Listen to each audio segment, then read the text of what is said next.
Good evening everyone. स्वागत है आप सभी का एक बार फिर से आपके अपने सक्सेस पॉइंट इंडिया चैनल के जीके क्विज कार्यक्रम में। कैसे हैं आप सभी? उम्मीद है कि आप सभी बढ़िया होंगे, स्वस्थ होंगे और बेहतर तरीके से अपनी पढ़ाई को कर रहे होंगे। ठीक है, आज के इस सत्र में, आज के इस सेशन में आपके सामने प्रारंभ करते हैं आज की इस क्लास को। और आज की इस क्लास में पहला प्रश्न है कि भारत के राष्ट्रपति के रूप में निम्न में से किसका कार्यकाल सबसे लंबा रहा? मतलब कि भारत के राष्ट्रपति की अगर बात करें, उनके कार्यकाल की बात करें, तो इन सभी मतलब चार ऑप्शंस में से निम्न में से किसका कार्यकाल सबसे लंबा रहा? देखिए, फखरुद्दीन अली अहमद, डॉक्टर राजेंद्र प्रसाद, वीवी गिरी या फिर नीलम संजीव रेड्डी। और प्यारे अभ्यर्थियों, बात करें सही उत्तर की, तो अगर सही उत्तर की बात करें प्यारे अभ्यर्थियों, तो सही उत्तर है आपका राजेंद्र प्रसाद। डॉक्टर राजेंद्र प्रसाद की बात करें तो देखिए, इनका कार्यकाल 1950 से लेकर के 1962 तक था। ठीक है, 1950 से लेकर के इनके कार्यकाल की बात करें प्यारे अभ्यर्थियों डॉक्टर राजेंद्र प्रसाद के, तो इनका कार्यकाल 1950 से लेकर के 62 तक था। वहीं प्यारे अभ्यर्थियों बात करें तो जो आपके अगर कभी प्रश्न आएगा या आपसे ये पूछा जाए कि सबसे कम कौन था, मतलब सबसे कम कार्यकाल किसका रहा, तो प्यारे अभ्यर्थियों सबसे कम था आपके डॉक्टर जाकिर हुसैन का। ठीक है, डॉक्टर जाकिर हुसैन का। और बात करें प्यारे अभ्यर्थियों तो आपके नीलम संजीव रेड्डी एकमात्र ऐसे राष्ट्रपति थे जिन्हें निर्विरोध निर्वाचित किया गया था। क्लियर हो गया? चलिए अगले प्रश्न पर आते हैं प्यारे अभ्यर्थियों। और अगला प्रश्न है आपके सामने कि दिल्ली से संबंधित विशेष प्रावधान भारतीय संविधान के किस अनुच्छेद के अंतर्गत दिए जाते हैं? दिल्ली से संबंधित जो विशेष प्रावधान होते हैं प्यारे अभ्यर्थियों, उनकी बात करें तो अनुच्छेद 239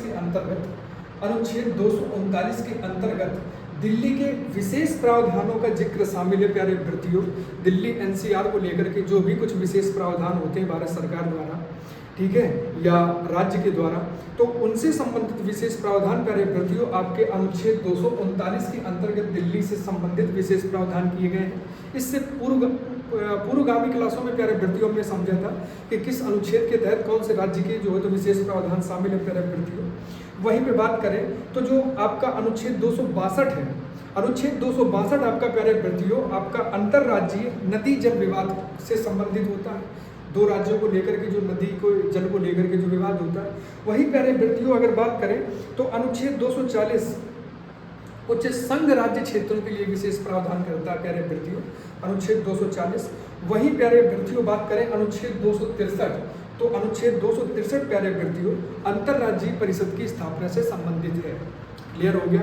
अगले प्रश्न पर आ जाए। और अगला प्रश्न प्यारे अभ्यर्थियों की क्यूरोसिया जलधारा प्रवाहित होती है किस महासागर में? ठीक है, यानी किस महासागर में क्यूरोसिया जलधारा प्रवाहित होती है? अटलांटिक महासागर, दक्षिणी महासागर, हिंद महासागर या फिर प्रशांत महासागर?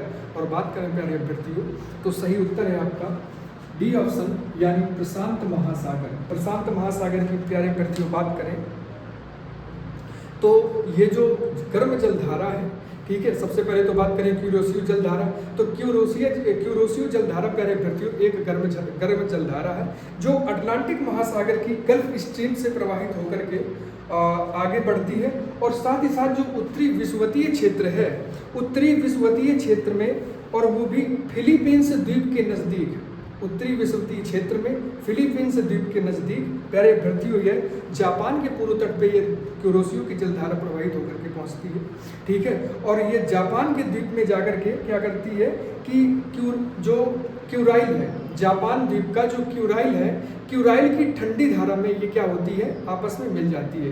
तो ये जो गर्म जलधारा है ये ठंडी जलधारा में मिल जाती है प्यारे अभ्यर्थियों।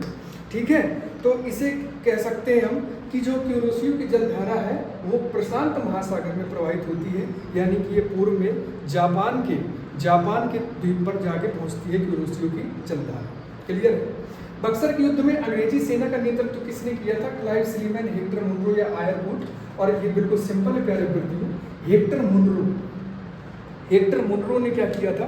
बक्सर के युद्ध की बात करें तो 1764 में लड़ा गया प्यारे अभ्यर्थियों।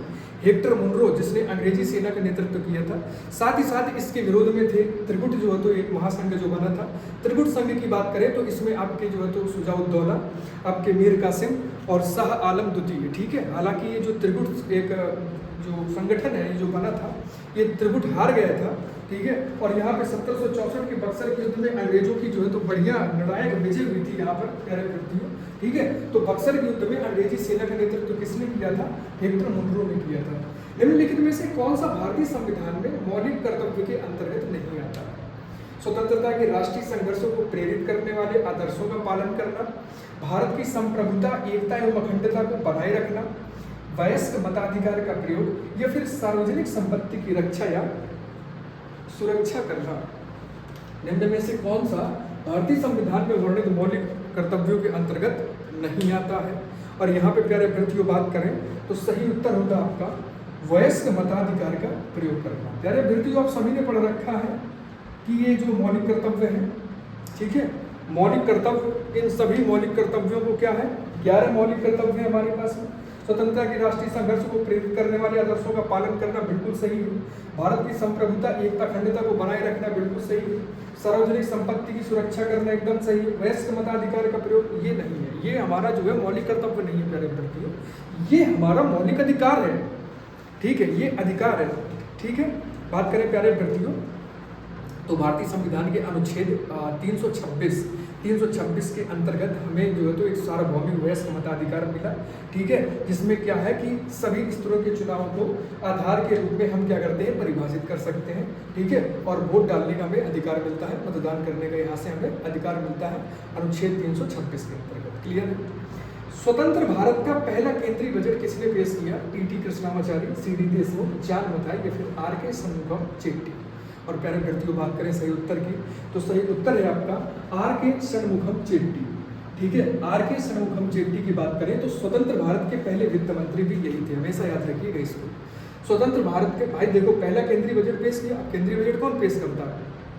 वित्त मंत्री। तो स्वतंत्र भारत का पहला वित्त मंत्री कौन? आर.के. शनमुगम चेट्टी। और इसी के साथ साथ स्वतंत्र भारत का पहला केंद्रीय बजट किसने पेश किया? तो आर.के. शनमुगम चेट्टी। क्लियर है? हमेशा याद रखिएगा प्यारे व्यक्ति, इन्होंने 26 नवंबर 1947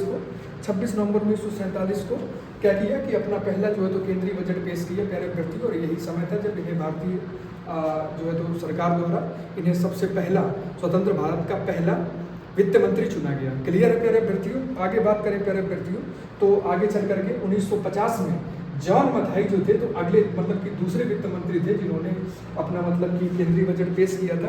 क्लियर है? बात करें प्यारे व्यक्तियों तो भारत में जो बजट प्रणाली सिस्टम थी, तो भारत में बजट प्रणाली जो सिस्टम की जो शुरुआत थी, इसका श्रेय प्यारे व्यक्तियों लॉर्ड कैनिंग को दिया जाता है। किसे दिया जाता है? लॉर्ड कैनिंग को दिया जाता है। क्लियर हो गया? अगले प्रश्न पर आ जाए। बीटिंग द रिट्रीट आधिकारिक तौर पर भारत के किस राष्ट्रीय पर्व के समाप्ति को दर्शाता है? बीटिंग रिट्रीट पूछा जा रहा है प्यारे व्यक्तियों, कौन से मतलब राष्ट्रीय पर्व के मतलब की समाप्ति को दर्शाता है? गांधी जयंती, संविधान दिवस, गणतंत्र दिवस, या फिर आपका स्वतंत्रता दिवस। और यहाँ पे प्यारे व्यक्तियों बात करें तो देखिए सही उत्तर है आपका प्यारे व्यक्तियों सी ऑप्शन, यानी गणतंत्र दिवस। बीटिंग रिट्रीट की बात करें प्यारे व्यक्तियों तो ये क्या है? बीटिंग रिट्रीट जो है ना एक विशेष प्रकार का एक समापन है, ठीक है। यानी कि जैसे ही गणतंत्र दिवस होता है तो गणतंत्र दिवस के बाद, गणतंत्र दिवस के 2 दिन के बाद में दिल्ली के विजय चौक पर मतलब कि इस बीटिंग रिट्रीट यानी कि समापन की होता है। इसमें जो तो प्रमुख जो है तो बटालियनों द्वारा विशेष प्रकार के बैंड हैं जो भारतीय जो शहीद हैं और इनको हमेशा के लिए याद किया जाता है। यानी कि बीटिंग द रिट्रीट की बात करें प्यारे व्यक्तियों तो ऐसा माना जाता है कि जैसे कि बहुत बड़ा कोई युद्ध चल रहा था, उस युद्ध को जीत करके अब हम लौटे हैं, सेना लौटी है और अब वो क्या कर रही है? अब वो वापस विश्राम की ओर जा रही है, ठीक है। तो ये इस बात का प्रतीक है, ठीक है। तो बीटिंग द जो रिट्रीट है दिल्ली के विजय चौक पर इसको मतलब कि समारोह को आयोजित किया जाता है। इसमें भारत के राष्ट्रपति जो है, आपके भारत के राष्ट्रपति इसमें मुख्य अतिथि के तौर पर होते हैं। क्लियर हो गया? अगले प्रश्न पर आए, तेल का वनस्पति में रूपांतरण क्या कहलाता है प्यारे व्यक्तियों? तो सही उत्तर होगा आपका हाइड्रोजनीकरण कहलाता है। हमेशा याद रखिएगा तेल का वनस्पति में रूपांतरण तो हाइड्रोजनीकरण, और पानी और अगर दूध की बात करें तो पाश्चुरीकरण हमेशा, ठीक है। लुई पाश्चर का प्रयोग आपने पढ़ा होगा प्यारे व्यक्तियों, ठीक है। तो ये हाइड्रोजनीकरण होता है प्यारे व्यक्तियों। क्या होता है कि हाइड्रोजन गैस का प्रवाह से मतलब क्या होता है कि तेल का वनस्पति में रूपांतरण कर लेते हैं, हाइड्रोजन गैस का मतलब प्रवाह करके यहाँ पे क्लियर हो गया यहाँ पे। इसके बाद में बात करें प्यारे विद्यार्थियों, ठीक है, तो इसमें जो उत्प्रेरक का काम होता है तो उत्प्रेरक के रूप में प्लेटिनम या फिर प्लेटिनम और या फिर इसके साथ साथ हम क्या करते हैं, निकल का इस्तेमाल करते हैं, ठीक है, हाइड्रोजनीकरण की क्रिया में एक उत्प्रेरक के, मतलब उत्प्रेरक क्या है, मतलब उस अभिक्रिया को और बढ़ाने में जो मदद करे, ठीक है। तो ये पाश्चुरीकरण की बात करें तो देखिए ये दूध के लिए होता है प्यारे बच्चों, लुई पाश्चर ने खोज की थी, ठीक है। दूध के संरक्षण को लेकर, दूध के प्रिजर्वेशन को लेकर के क्या करते हैं, पाश्चुरीकरण का प्रयोग करते हैं, ठीक है। अब अगला प्रश्न है कि उत्तर प्रदेश की ऐतिहासिक, पुरातात्विक एवं कलात्मक निधि की देखरेख के लिए संस्कृति विभाग के कार्यों में कौन सा कार्य नहीं है। यूपीपीएससी 2011 में पूछा गया, संरक्षण, प्रदर्शन, प्रकाशन, अभिलेखीकरण या फिर बिक्री, ठीक है। यानी कि देखिए उत्तर प्रदेश का जो संस्कृति विभाग है, पुरातात्विक, कलात्मक निधि उनकी देखरेख करेगा, पुरानी हर जगहों का देखरेख करेगा। उसके कौन से कार्य हैं, संरक्षण कर सकता है, किसी भी चीज़ का वो धरोहर है उसका संरक्षण करेगा, उसका प्रदर्शन करेगा, जो पर्यटक होंगे उनको आकर्षित करने के लिए वो चीज़ें दिखाएगा, बताएगा कि ये हड़प्पा सभ्यता से निकली हुई वस्तु है, ये यहाँ से निकली हुई वस्तु है, ठीक है। प्रकाशन, अभिलेखीकरण, उस पर पुस्तकें चलवा सकता है, अभिलेखीकरण करवा सकता है। बिक्री मतलब कि कोई भी चीज़ निकली है किसी सभ्यता से, मतलब उसको बेचना चालू कर दो, उसको बेच देगा, बिल्कुल नहीं, गलत बात, ठीक है। तो ये संस्कृति जो विभाग है, बिक्री इसका कारण नहीं है, ठीक है। कोई चीज़ को बेच नहीं सकता कि पता चले कि ये सिंधु घाटी सभ्यता की निकली मोहर है, चलो इसको बेच दो, खरीद लो, ऐसा नहीं है, ठीक है। चलिए, कृषि नेतृत्व पुरस्कार 2024 में किस राज्य ने बागवानी में सर्वश्रेष्ठ राज्य पुरस्कार जीता है प्यारे विद्यार्थियों। और बात करें तो सही उत्तर की, तो सही उत्तर है प्यारे विद्यार्थियों आपका नागालैंड। नागालैंड राज्य सरकार ने अभी हाल ही में प्यारे विद्यार्थियों बागवानी में सर्वश्रेष्ठ राज्य पुरस्कार जीता है। बात करें यहाँ पे प्यारे विद्यार्थियों, तो कई किसानों और ग्रामीण लोगों को लाभ पहुंचाने वाले अभिनव बागवानी कार्यक्रमों के लिए सबसे अच्छा और सर्वश्रेष्ठ राज्य पुरस्कार का खिताब जीता है प्यारे विद्यार्थियों नागालैंड ने। बात करें नागालैंड की जो महिला संसाधन और विकास मंत्री मिस्टर क्रूस हैं, मिस्टर क्रूस ने यह पुरस्कार दिल्ली में इस पुरस्कार को प्राप्त किया था। क्लियर है। अगला प्रश्न है, यूनेस्को विश्व धरोहर समिति के 46वें सत्र की मेजबानी कौन सा देश कर रहा है। ऑस्ट्रेलिया, भारत, फ्रांस, रूस। और सही उत्तर की बात करें तो सही उत्तर है प्यारे विद्यार्थियों आपका भारत प्यारे विद्यार्थियों आपका बिल्कुल सही उत्तर है। यहाँ पे बात करें तो 21 से लेकर के 31 जुलाई तक इस कार्यक्रम, ठीक है, 21 जुलाई से लेकर के 31 जुलाई तक इस कार्यक्रम का आयोजन किया जा रहा है दिल्ली में। 46वें सत्र की मेजबानी दिल्ली में की जा रही है भारत द्वारा यूनेस्को विश्व धरोहर समिति की। स्क्रीनशॉट लीजिएगा इसका प्यारे विद्यार्थियों। और बात करें प्यारे विद्यार्थियों तो नई दिल्ली के भारत मंडपम नामक स्थान पर क्या है कि इसका आयोजन किया जा रहा है, जहां पे प्यारे विद्यार्थियों 195 देशों के 2500 से भी ज्यादा प्रतिनिधि शामिल होंगे।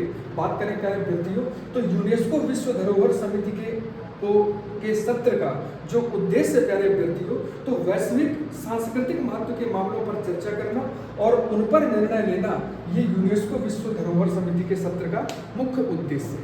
क्लियर हो गया प्यारे विद्यार्थियों। ये था हमारा आज का कार्यक्रम। मिलते हैं आपसे कल इसी समय इसी क्लास में। तब तक के लिए मस्त रहिए, स्वस्थ रहिए और थोड़ा सा ये उमस वाली गर्मी है इससे बच के रहिएगा, ठीक है। सीजन ने पलटी ली है, ठीक है। तो फिर मिलते हैं आपसे कल, ठीक है। Good luck, best of luck, शुभ रात्रि, जय।